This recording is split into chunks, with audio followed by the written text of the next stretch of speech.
When you think of the word argument, what comes to mind? Perhaps you're thinking about Thanksgiving dinner with your extended family when your crazy Uncle Clyde starts yelling about his political beliefs and all hell breaks loose. Or perhaps you're thinking about the last time you played Monopoly with your friends who are now no longer your friends. Today, many people think of arguments as intense, angry exchanges of opinions. But in philosophy, the term argument has a more specific definition. In this episode, we're going to explore that definition and look at a couple different types of arguments. Carl, do the thing! That's from Korra, the Airbender show.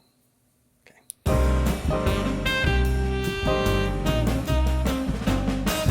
In philosophy, an argument refers to a series of statements intended to demonstrate that a particular claim is true, or at least probably true. A good argument makes the case that a belief is reasonable or justified. And believe it or not, arguments can be made without any shouting at all. You can even write one out on social media without ever using the caps lock. Before discussing two different types of arguments, let's take a look at some terms that will help us understand the basic structure of an argument. All arguments have propositions. A proposition is a declarative statement that has a truth value. For example, the statement, Carl is shorter than Ryan, is a proposition. It makes a declaration about Carl's height, and it has a truth value, which simply means that it's either true or false. It is true, Carl. No, that one time doesn't count. I wasn't wearing any shoes, and you had on some kind of ridiculous elevator Crocs. The propositions of an argument can be divided into two categories: premises and conclusions. The conclusion is the proposition that the argument ultimately aims to demonstrate. Think of it as the point of the argument. It's the proposition that the arguer is attempting to defend or support. A premise, on the other hand, is a proposition that's offered in support of the conclusion. The premises are intended to demonstrate that the conclusion is, or at least probably is, true. One more term that's worth exploring is inference. Arguments require an inference from the premises to the conclusion. If an argument is well structured, you should be able to infer the conclusion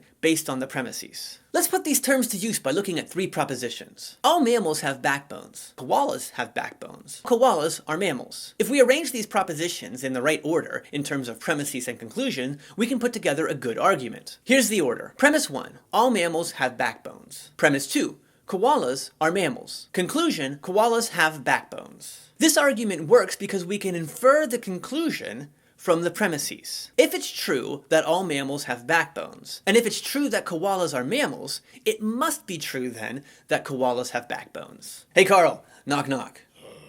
Who's there? Koala. Koala who? Koala the people watching this video, please like it and subscribe to my channel. It's pretty good, right? Shut it, Carl! No, I don't think people will be less likely to subscribe to my channel just because I made that joke. Wait, people are unsubscribing. Damn it, Carl! You'll notice, though, if we arrange these propositions in a different order, the argument doesn't work. Consider. Premise 1. Koalas have backbones. Premise 2. All mammals have backbones. Conclusion, koalas are mammals. In this case, the argument isn't good because we can't infer the conclusion from the premises. Premise 2 states that all mammals have backbones, but it doesn't state that only mammals have backbones. So it's possible that there are creatures other than mammals who also have backbones. Therefore, it doesn't necessarily follow that just because koalas have backbones, they're mammals. To make this clear, look at this argument with the same exact structure. Premise 1, iguanas have backbones. Premise 2, all mammals have backbones. Conclusion, iguanas are mammals. Iguanas do have backbones, but they're not mammals. They're reptiles, like Carl's mom. Carl, knock knock. Just stop it. Come on, humor me. Fine. Who's there? Iguana. Iguana who? Iguana fire you if you don't start doing a better job. Lame.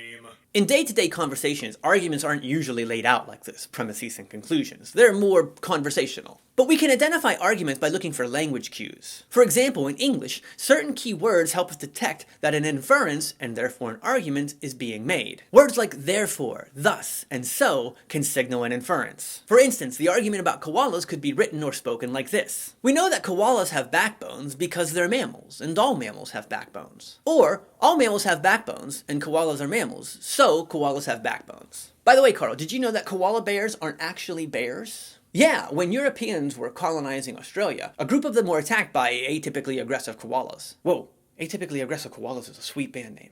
Dibs. Anyway, because of the mauling, the Europeans thought they were bears. Okay, that's not completely true, but it is true that European colonizers mislabeled koalas as bears, so there is some fun fact. Now that we have those basic definitions in place, we can look at two different types of arguments, deductive and inductive. Most basically, we can differentiate between deductive and inductive arguments based on whether the arguer presents the conclusion to be certainly true or just probably true. In a deductive argument, the conclusion is presented as guaranteed if the premises are true. In an inductive argument, the conclusion is presented to be probably true if the premises are true. Now you'll note that whether an argument is deductive or inductive depends not so much on the form of the argument, but on the intention of the arguer. If the arguer believes that their argument guarantees the truthfulness of the conclusion, then they're making a deductive argument. If the arguer believes that the argument makes the conclusion probable, or even more probable than other possible conclusions, then they're making an inductive argument. Let's end this episode by providing a brief example of a deductive argument and an inductive argument. In our first scenario, let's imagine Henry. Ugh, Henry.